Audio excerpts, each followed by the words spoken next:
అప్పుల బాధలు వెంటాడుతున్నాయా? అయితే 6 JVR వారి జాతిరత్నాలు ధరించండి. హాయ్, వెల్కమ్ టు మన టీవీ. నేను మీ మనోజ్. బతిమాలడం, బామాలడం, లేదంటే బెదిరించడం, లేదు బరి తెగించడం, ఇది ట్రంప్ యొక్క నైజం. ఇప్పుడు చైనా విషయంలో తన అక్కసును మరోసారి బయటపెట్టాడు ట్రంప్. 155% సుంకాలు విధిస్తానంటూ చైనాకి వార్నింగ్ ఇచ్చాడు ట్రంప్. 155% సుంకాలు పే చేయాలంటే అసలు చేయమన్నాడంటే ట్రంప్ మనిషా మనుభూత ఎవరికి అర్థం కాని విషయం. సో ఇప్పుడు సరిగ్గా 2 వారాల్లో సౌత్ కొరియాలో జిన్పింగ్తో ట్రంప్ భేటీ ఉంది. ఆ భేటీ కంటే ముందే ఒక టారిఫ్ వార్, ఏదైతే వీళ్ళు ఏమనుకుంటున్నారో, అంటే ట్రంప్ ఏం చెప్పాలనుకుంటున్నాడు, ఏం బెదిరించాలనుకుంటున్నాడు అనే విషయం, ఈ టారిఫ్ వార్ గనక ఇప్పుడు ఒక స్టేట్మెంట్ ఇస్తే రేపొద్దున ఆ మీటింగ్లో జిన్పింగ్ ఏం చెప్పినా చేస్తాడు అనేది ట్రంప్ గారి యొక్క సిద్ధాంతం.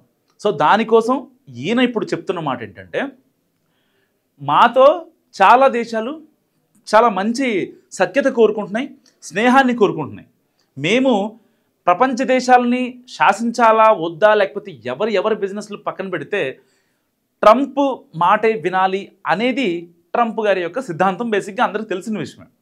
సో ఇప్పుడు ఇలాంటి నేపథ్యంలో చైనా దగ్గర నుంచి ఒక స్నేహాన్ని కోరుకుంటున్నట్టుగా ప్రపంచ దేశాలకు, యుఎస్లో ఉన్న అక్కడ అమెరికా పౌరులకు ట్రంప్ చెప్తున్న మాట ఏమని, అమెరికాని సరిగ్గా చైనా వాడుకోవట్లేదు, పరస్పర రాయితీలు ఇస్తే చాలా బాగుంటుంది.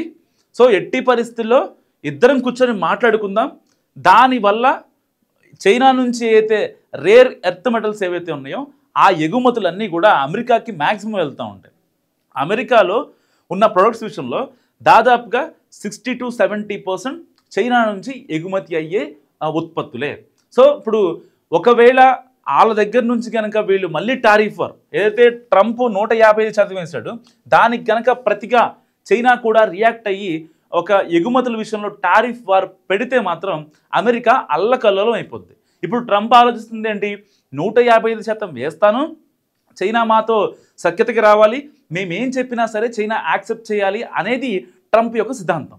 ఇలాంటి నేపథ్యంలో ఒకవేళ చైనా కనుక వినకపోతే దానికి ఏం చేయాలో చేస్తానంటూ కూడా ట్రంప్ ఒక స్ట్రాంగ్ కౌంటర్ ఇచ్చాడు చైనాకి. కానీ చైనా వాళ్ళు మాత్రం పొరపాటును కూడా వినరు. ఎందుకంటే చైనా ఆర్థిక వ్యవస్థ అమెరికానో లేకపోతే వేరే దేశమో ఇంకో దేశమో ఇన్ఫ్లుయెన్స్ చేస్తామంటే అది అయ్యే పని కాదు.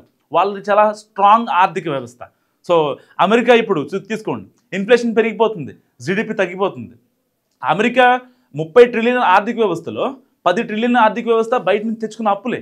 ఇలాంటి నేపథ్యంలో చైనాని బెదిరిస్తా, పాకిస్తాన్కి సపోర్ట్ చేయట్లేదు చైనా, సో అందుకే చైనా మీద సుంకాలు విధిస్తా, 155% నవంబర్ 1 నుంచి విధిస్తా అంటే అసలు కుదిరే పని కాదు, ఎవరు వినరు కూడా. ఒకవేళ చైనా మీద 155% విధిస్తే అది ప్రపంచ మార్కెట్ మీద చాలా రకాలుగా ఎఫెక్ట్ చూపించింది. అండ్ అక్కడ ఆర్థిక వ్యవస్థని ట్రంప్ ఏదైనా చేద్దాం అనుకున్నా సరే అది అయ్యే పని కాదు. అండ్ ఒకవేళ ఈ 155% విధిస్తే స్టీల్ రేట్లు పెరుగుతాయి. సో చాలా వస్తువుల మీద ప్రపంచ జీడిపి మీద నిజంగా ఒక రకమైన ఎఫెక్ట్ పడే అవకాశం ఉందనడంలో ఏమాత్రం సందేహం లేదు. సో ఇప్పుడు నెక్స్ట్ సౌత్ కొరియాలో మీటింగ్ ఉంది జిన్పింగ్తో. ఆ మీటింగ్లో ట్రంప్ కావలసిన ఏవైతే కొన్ని షరతులు ఉంటాయో ఆ షరతుల్ని యాక్సెప్ట్ చెయ్యి అని డైరెక్ట్గా చెప్పలేక, బ్రతిమాలలేక, బామాలలేక ఇప్పుడు ఇలాంటి 155% టారిఫ్లు విధిస్తానంటూ ట్రంప్ బరి తెగించి మాట్లాడుతున్నాడు ఇప్పుడు. సో ప్రపంచ దేశాలన్నీ కూడా అమెరికాని యూజ్ చేసుకుంటున్నాయి, మీరెందుకు యూజ్ చేసుకోరంటూ చైనా మీద సటైర్లు కూడా వేస్తున్నాడు. నిజంగా జిన్పింగ్ ఒక రకంగా చాలా స్ట్రాటజికల్గా వెళ్తున్నారు.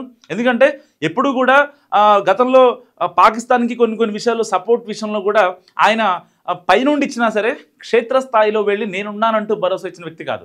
సో ఇప్పుడు పాకిస్తాన్ ఆఫ్ఘనిస్తాన్ వార్ కావచ్చు, ఇంకా తర్వాత పాకిస్తాన్ ఇండియా వార్ కావచ్చు, అలాంటి విషయాల్లో చైనా తటస్థంగా ఉంది. సో ఇప్పుడు ఆఫ్ఘనిస్తాన్ పాకిస్తాన్ విషయంలో కూడా కనీసం ఎట్టి పరిస్థితులు కూడా చైనా మాట్లాడలేదు. అంటే ఇండైరెక్ట్గా మనకు సపోర్ట్ ఇస్తుంది.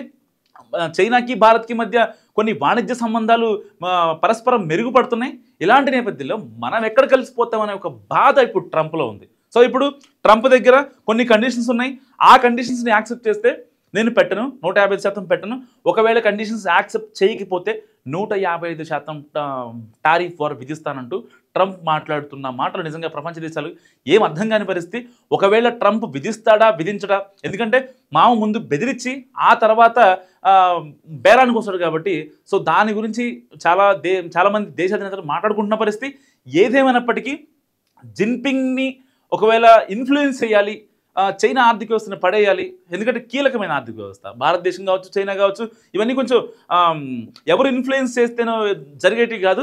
సో ఒక స్ట్రాంగ్ ఆర్థిక వ్యవస్థ, అలాంటి వాటిని ఇప్పుడు టార్గెట్ చేసుకున్న ట్రంప్ మరి నిజంగా ఇన్ఫ్లుయెన్స్ చేయగలడా లేదా? మీరేమనుకుంటున్నారో మస్తు కామెంట్ చేయండి. చూస్తూనే ఉండండి మనం టీవీ.